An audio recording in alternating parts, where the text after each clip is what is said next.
Greetings, Dota Scholar. Sir Reaves here, and in this episode of Counter Tactics, we've discovered a rare breed of mythical fawn known as Enchantress. Or her other name is Ayutha, it's something weird like that. Ayutha? I used to know how to say it. Nah. Enchantress is a ranged intelligence hero that is in that cosmic war between the Radiant and the Dire. She has 4 magical abilities. Untouchable causes her natural beauty to hypnotize her enemies and prevent them from trying to auto-attack her. You can still try, but you're gonna do it really, really slow. With Enchant, she can charm wildlife to fight alongside her, or slow her enemies, or throw nets, or all that good stuff. And we have Nature's Attendance, which calls tiny wisps to heal her and nearby allies. Her ultimate, Impetus, places an enchantment on each attack that, while activated, causes her attack to do pure damage, as well as adding a distance as damage amplification up to 25% for its max level. It does a lot of damage, and it hurts, and if you run, it just makes it worse. She's essentially the Terminator, but a deer. The Deerminator. Termideer. I like that. Enchantress players are big fans of items that increase her attack range, attack speed, and of course sprunking. All the sprunking. Sprunk. Here's some battle tips when facing off against the spear deer who causes fear. Yeah. Tip number 1, burst magic damage. Enchantress has poor strength gain, making her susceptible to burst magic damage. Also, it's really hard to hit her, so you better have some burst. Tip number 2, mana drain or mana burn. Nature's Attendants have an extremely high mana cost, and arguably so does Impetus. Burning her mana means she can do very little in terms of damage, as long as you burn it quickly enough. Tip number 3, Spell Immunity. Spell Immunity will make it so that you can go back to attacking her and not being super slow.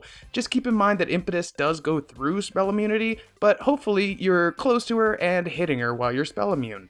And a quick one, number 4, this works on a lot of people, who'd have thought, but silence. If she can't use her magical abilities, she doesn't hurt that much, and she's not healing her team. If you can stack that silence on her, it makes it a much easier challenge.